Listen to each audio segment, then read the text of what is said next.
जनाब एक बार फिर खुशामदीद। महफिल रमज़ान की ये नशरियात जारी और सारी। आज मैंने आगाज़ में इंट्रोडक्शन में इब्तदाई में आपसे ज़िक्र किया था कि ये ज़िंदगी जिसके अगले लम्हे का हमें अंदाज़ा नहीं, और फिर हर बार जब माह मुबारक आता है हम सोचते हैं अल्लाह एक बार फिर ये मुबारक महीना नसीब हुआ, और जब ये ख़त्म हो रहा होता है तो दुआ करते हैं कि अल्लाह एक बार फिर ये मुबारक महीना नसीब हो। हम चूँकि इस वक्त कराची में ट्रांसमिशन कर रहे हैं, कराची बहुत बड़े बड़े सानहात से गुजरा है। कराची वालों के दिल बहुत बड़े हैं, कराची वाले बहुत दलेर हैं, बहुत हिम्मत वाले हैं। हम दहशतगर्दी के इफरीत ने जब हमें जकड़ा हुआ था तब भी हम आए दिन कुछ ना कुछ बुरा होता था, हम फिर उठते थे, निकलते थे। इस मुल्क में सैलाब आए, ज़लज़ला आए, कराची वाले एक हो जाते हैं, जुड़ जाते हैं। हम हर किस्म के तफर्रुक़े को मिटा देते हैं, भुला देते हैं। हम नहीं कहते जी वो फ़ला फ़िरके से ताल्लुक़ रखता है या उसकी फ़ला कास्ट है या वो कहाँ से आया है। हम कहते हैं कराची वाले एक दूसरे के लिए खड़े रहते हैं। कराची वालों के चाहे रोड्स टूटे हों, इमारतें बदहाल हो, महंगाई बहुत ज़्यादा हो, पानी ना मिलता हो, बिजली के मसले हों, कराची वालों के दिल बहुत बड़े हैं। लेकिन कराची एक ऐसे सानहे से गुजरा नाज़रीन कराम जिसने पूरी दुनिया में, मैं जिस जगह पर थी वहाँ ज़ाहिर है वो पाकिस्तान से एक अलग मुल्क, वहाँ लोग मुझे आके कह रहे थे we heard there is a tragedy that has happened in Karachi. ये जो आग लगना और आग लगने की मौत है ना, ये दिल जला देती है, तड़पा देती है। इतनी तकलीफ़ दे मौत नाज़रीन कराम में होती है कि जब आप इमेजिन भी कर रहे होते हैं तो आपको दुख और तकलीफ़ पहुंच रही होती है। और ऐसा ही हुआ। गुल प्लाज़ा, वो गुल प्लाज़ा जहाँ मैंने, आपने, हमारी अम्मियों ने, भाई बहन, हम सब ने वहाँ शॉपिंग की है। मैं ज़ाती तौर पर बहुत बार गुल प्लाज़ा गई हूँ और मुझे लगता था कि बहुत सारी जो होती है ना ये रिप्रेजेंटेशन कराची की, जिससे हम कराची को जानते हैं, उसमें एक मार्केट थी जैसे बड़ा प्रोमिनेंट नाम था, प्रोमिनेंट नाम, भाई तारिक रोड है, गुल प्लाज़ा है, ये सब ये नाम से जानते हैं हम इसे, बहुत सारे लोगों की मेमोरीज हैं यहाँ से। बिल्कुल। और वो गुल प्लाज़ा घंटों में नहीं, दिनों में नहीं, मिनट्स के अंदर जलकर राख हो गया। और सिर्फ वो इमारत नहीं, उस इमारत में काम करने वाले, उस इमारत में आए हुए शॉपिंग करने वाले, औरतें, बच्चे, जो चला गया ना उसका कोई नेमोल बदल नहीं है। जो चीज़ें हैं, जो कारोबार है, सब वापस आ जाता है। अल्लाह सबके कारोबारों में बरकत दे, सब कुछ हो जाएगा। लेकिन जो जाने चली गई उसका कोई नेमोल बदल नहीं है।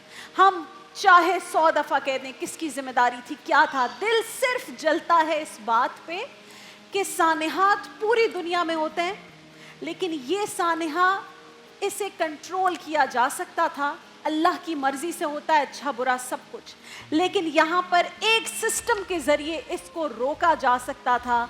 जहाँ इतने लोग गए उन्हें बचाया जा सकता था, ऐसा नहीं हुआ। कुछ फैमिलीज़ हमारे साथ हैं, कुछ मुतासरीन हमारे साथ हैं, जिनको मैं सबसे ज़्यादा उनका शुक्रिया अदा करना चाहूँगी कि रमज़ान में वैसे ही आपके गम मुझे लगता है उभर कर निकल आते हैं। आप अल्लाह से करीब होते हैं तो वो दिल में जितना भी लोगों की यादें होती हैं ताज़ा हो रही होती हैं। और पहले रोज़े में आप हमारे साथ मौजूद हैं, बहुत शुक्रिया। दानिश तारुफ करवाएंगे और बात। जी, मैं एक बात ये कहना चाहता हूँ कि जिसके साथ गुजरती है एक्चुअली जानता वो है ये बात कि किसी के जाने का गम क्या होता है, और इस तरह जाने का गम कि आप कुछ देर पहले उसके साथ कोई बात कर रहे हों किसी अच्छे टॉपिक के ऊपर या कोई भी ज़िंदगी से रिलेटेड, और कुछ देर के बाद आपको ये पता चले कि ही इज़ नो मोर।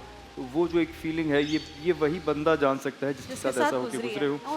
हमारे साथ हैं जी ताज मोहम्मद साहब और उनके भांजे मोहम्मद बिलाल। गुल प्लाज़ा में आपकी मेज़नाइन फ्लोर पे शॉप थी, शॉप नंबर 69, नादिया क्रॉकरी के नाम से। अच्छा, सानिया के वक्त की दुकान पर मौजूद नहीं थे, अलबत्ता इनके वालिद अबू बकर इस्माइल वहाँ मौजूद थे जो आग से झुलस कर जाँ बहक हो गए। इन्ना लिल्लाहि व इन्ना इलैहि राजिऊन। उस दुकान पर 17 साल मुलाजिम मोहम्मद आमिर भी सानिया के वक्त वहाँ मौजूद थे, वो इस सानिया में जाँ बहक हो गए थे। मैं आपसे पूछना चाहूँगा क्या हुआ था?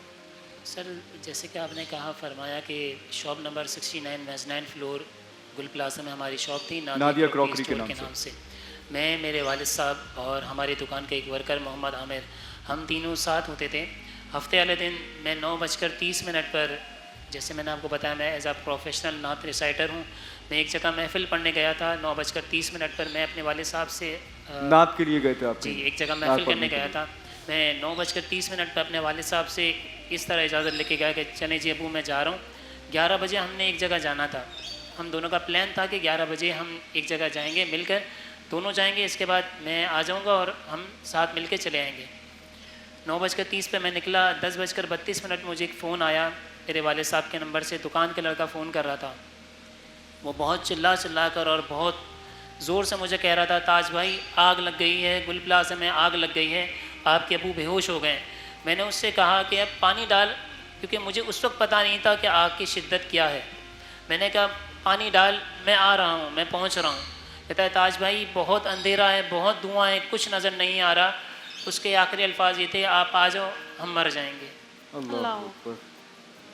फिर वो रास्ता गुजरा और हम 11 बजे पहुँचे, मगर हकीकत हाल ये था कि जब हम 11 बजे वहाँ पहुँचे तो इस कदर धुआं और इस कदर अंधेरा था कि विजिबिलिटी 0% हो गई थी। इसके बाद इमदादी कार्रवाइयाँ गवर्नमेंट की तरफ से आग बुझाने के आलात वगैरह, वो सारी चीज़ें हम देखते रहे, चलते रहे, और ये सब चीज़ें आपके सामने हैं। ये आग 3-4 दिन तक मुसलसल जलती रही। इतवार के दिन ये इमारत गिर गई। जब हमारी उम्मीदें कुछ टूट गईं, इतवार तक हमारी उम्मीदें ये थी कि हम दुआ करते थे अल्लाह ताला अल्लाह करें जितने लोग अंदर मौजूद हैं अल्लाह सबको सही सलामत अपने घरों तक पहुंचा दे। मगर ये उम्मीद जब टूटी, जब इतवार को इमारत हमारी आंखों के सामने गिर गई, हमारी दोनों तरीके से उम्मीदें गिर गई, जानी तौर पर भी और माली तौर पर भी, क्योंकि अब तो पूरा प्लाजा गिर चुका है। आपने देखा होगा कि तकरीबन हिस्सा जो है वो 25% हिस्सा आगे का फ्रंट का हिस्सा जो था वो डिमोलिश हो गया था। इसके बाद भी आग की शिद्दत जो थी वो ख़त्म नहीं हो रही थी। फिर जुमेरात वाले दिन हमें ये इत्तला मिली कि मेरे वालिद साहब और मेरी दुकान का लड़का शहीद हो गया है, उनकी बॉडी मिल गई थी। तो ये वाकई एक बड़ा दर्द भरा लम्हा था हमारे लिए। लेकिन जो कंडीशन उस वक्त थी वो ये थी कि इमारत गिरने के बाद हर जो लवाहिकीन था, जिसके यहाँ मौजूद थे अंदर, उनकी फैमिली मेम्बर, वो सिर्फ यही दुआ कर रहे थे और यही इल्तिजा कर रहे थे कि जो अभी कंडीशन है, प्लाज़ा पूरा गिर चुका है और आग की शिद्दत ऐसी है कि अभी तक वहाँ हीटअप इतनी है कि आप 2 मिनट से ज़्यादा वहाँ खड़े नहीं रह पा रहे गर्मी थे। की तपिश बहुत ज़्यादा। जी बहुत ज़्यादा। मैंने ये सुना कि वो कहते थे कि 1100 डिग्री से जो है तजावुज़ कर गया है वहाँ का हीटअप और वहाँ का फिर पानी का हमारे फायर टेम्परेचर। फाइटर्स मेरे भाई जो अंदर गए थे, कोई उनके पास प्रॉपर यूनिफॉर्म, कोई सेफ्टी गेयर ऐसे नहीं थे। सोचें वो कैसे गए अंदर और फिर कितनों की उसमें भी शहादत हुई और जख्मी हुए। तो जी एक क्वेश्चन ये उभरता है मेरे जहन में, तो एटलीस्ट आ ही रहा है और आई एम श्योर बहुत सारे लोग जो टीवी पे देख रहे हैं उनके भी आ रहा है, इस लेवल की आग उस प्लाजा में लग कैसे गई? इसके ऊपर बहुत सारी कॉन्स्पिरेसी थ्योरीज भी आ रही हैं, बट वो जो एक जो इन्वेस्टिगेशन हुई है, कानूनी ज़राए जो बताते हैं वो ये कि एक बच्चे से दुकान में आग लगी थी और वहाँ से। जी हमने भी यही सुना कि ग्राउंड फ्लोर पर 192 गालिबन कोई शॉप नंबर थी, वहाँ पर एक बच्चे ने लाइटर जलाया जो फूलों की शॉप थी, जिसकी वजह से आग एक दुकान से होती हुई पूरे प्लाजा को उसने अब चंद मिनटों में अपनी आपकी लपेट में कितने ले साल लिया। से दुकान थी मेरे भाई? हमारी 2005 से वहाँ शॉप थी। और आग तो अक्सर लगती है ना, गुल प्लाजा में लगती रहती थी।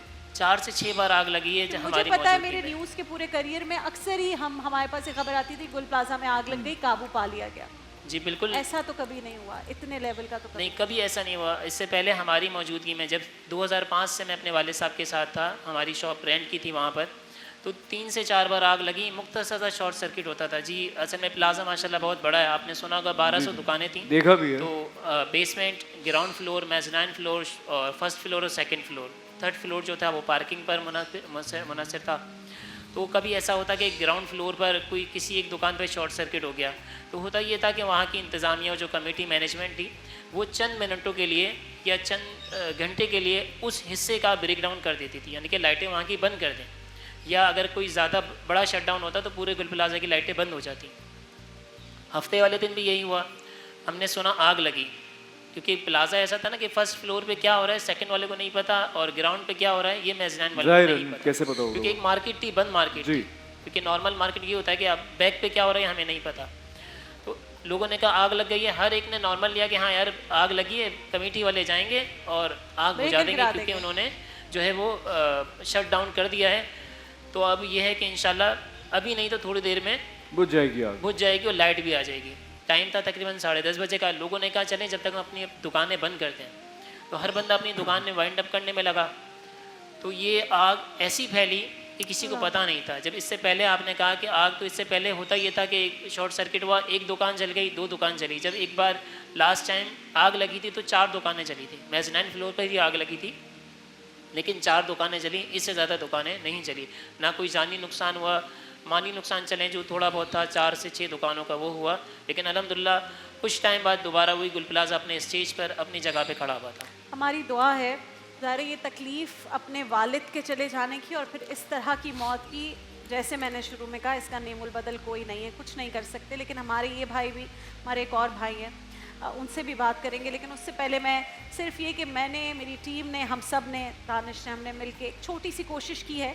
न सिर्फ ये कि ये तो आज हम गुल प्लाज़ा के सानहे की बात कर रहे हैं और इनके लॉस की बात कर रहे हैं, लेकिन एक छोटी सी कोशिश जो इनके मुआश को थोड़ा सा बेहतर कर सके और थोड़ा सा एक पुश दे सके, वो भी है। हम अपने भाई से बात करेंगे और मैं उस जानिब आपको लेकर जाऊंगी। और ये एक मुस्तकिल हिस्सा है हमारी इस पूरी ट्रांसमिशन का, जो कि हमने डेडिकेट कर दिया है गुल प्लाज़ा के मुतासरीन के लिए। इंशाल्लाह जितना हो सकेगा हमसे, हम अपने दिल से इस बात को आगे लेकर सिर्फ आज नहीं, तमाम रोज़ों के दौरान मुआशी तौर पर कुछ फ़ायदा हो। कि हमारे भाई एक और यहाँ फरीद अशरफ साहब हैं जी हमारे साथ गुल प्लाज़ा में। बुरहानी वाईटी के नाम से इनकी 3 दुकानें थीं जो आग की नज़र हो गई। साने में इनके चचा मोहम्मद हनीफ जो कि गुल प्लाज़ा में मेज़ानाइन फ्लोर पर मौजूद थे, वो भी साने में जाम हो गए। आप ज़रा खुद बताइए। भाई आप थे उस दिन प्लाज़ा में? मैं हम जहाँ आग लगी उसके पीछे वाली गली में ही हमारी शॉप थी। अच्छा। हमारे सामने ही आग ऐसी लगी, 10-10 पे आग लगी है और ऐसी फैली है कि काबू में नहीं है। हमारे मार्केट के सदर इंतज़ामिया सिलेंडर लेके, बोले लेके हमारी आंखों के सामने आए, सही है ना, बुझाने आए। और आग इतनी शिद्दत से लगी है, इतनी शूट मारी आग ने कि काबू नहीं पा सका। सारे भागने की तरफ आ गए। हम अपनी शॉप क्लोज कर रहे थे, एक ताला बाकी था, ताला लगाने था, लड़के ने ताला लगाया, मैंने लड़के को बोला फ़ौरन निकल, सब छोड़ दे और भाग यहाँ से। सारे भाग निकले। और हमारे चाचू होते हैं मेज़नाइन फ्लोर पे। अच्छा। वो मेज़नाइन फ्लोर पे होते हैं, उनके बेटे के साथ वो बाहर निकलना चाहे, उनके बेटे ने छलांग लगा ली खिड़की से, वो अंदर ही रुक गए। वो कह रहे थे आप जाओ, मैं बाद में आता हूँ। वो फिर गए तो वापसी नहीं आ सके। बेटे ने उस वक्त नहीं, जाहिर है मुझे पता है उस बेटे के ऊपर क्या गुजर रही होगी। दोनों का हाथ पकड़ा हुआ था, दोनों ने अपना हाथ पकड़ा हुआ था, अपने वालिद साहब का हाथ पकड़ा हुआ था, उसने अपना हाथ पकड़ा हुआ था। वो गेट से आ जाएंगे। उनको लगा कि दिमाग में होगा कि ताला बंद करना भूल गया, मैं क्या करना भूल गया। ऐसा जॉब थी ना, जॉबलेस तो यही है, ईमानदार बंदे तो यही है। ईमानदारी की उनकी मिसाल होती है कि ताला चेक कर लूँ, क्या चेक कर लूँ। उनके दिमाग में ये आया। औरतें आवाज़ें लगा रही थी कि धुआं हो रहा था बिल्कुल। वो फिर घर वालों से रब्ता भी हुआ, बचाओ बचाओ, फिर वही दम तोड़ दिया उन्होंने वहीं। और हमारी 3 शॉप है बुरहानी वाईटी के नाम से, वो तीनों जल चुकी है। और हम यही चाह रहे हैं कि हमारा पेज फॉलो किया जाए। अपनी दुकान के बारे में बताइए, फिर मैं उनके भाई की दुकान के पास तो लेकर आप दोनों का ऑनलाइन बिजनेस है? जी हमारा तो ऑनलाइन बिजनेस है, पूरा ये टाइम है। हमारा ऑनलाइन बिजनेस है बुरहानी वाईटी के नाम से। इंस्टाग्राम से पेज है, फेसबुक पे पेज बना हुआ है, बुरहानी वाईटी के नाम से हमारा पेज बना हुआ है। हम आपके चैनल के तवज्जुह से ये चाह रहे हैं कि हमें फुल सपोर्ट मिले। आपकी दुकान पर क्या चीज़ बिकती है? हमारा तो बेसिकली हर चीज़ क्रॉकरी के हवाले से सारी चीज़ें मौजूद हैं।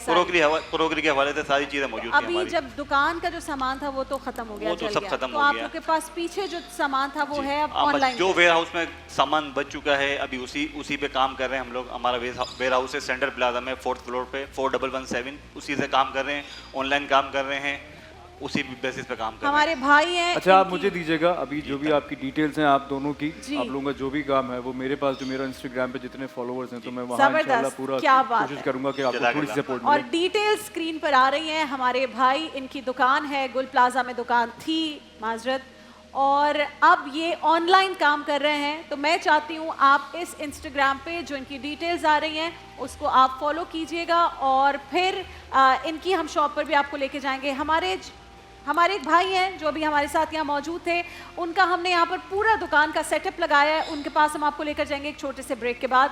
ब्रेक के बाद आपने कहीं नहीं जाना, क्योंकि मैं चाहती हूँ पूरा पाकिस्तान सब मिलकर हमारे इन गुल प्लाजा के भाइयों को सपोर्ट करें, इनके घर वालों को सपोर्ट करें, जिसके उधर जिसकी इस्तिताअत है, जितनी कर सकता हो। इनके जरिए मुआश में कोई ब्रेक नहीं आना चाहिए। ये आपसे कुछ मांगने नहीं आए, ये कह रहे हैं जो काम हम पहले करते थे वही करेंगे, खुददारी के साथ, गैरत के साथ। ये अपनी चीज़ जो प्रोडक्ट बेचते थे वो आज ग्रीन एंटरटेनमेंट पर बेचेंगे। इंशाल्लाह पूरा पाकिस्तान देखेगा। ब्रेक के बाद वापस आ रहे हैं। देखिए महफिल रमजान लाइव ट्रांसमिशन रोजाना दोपहर 2 बजे से सिर्फ ग्रीन एंटरटेनमेंट पर।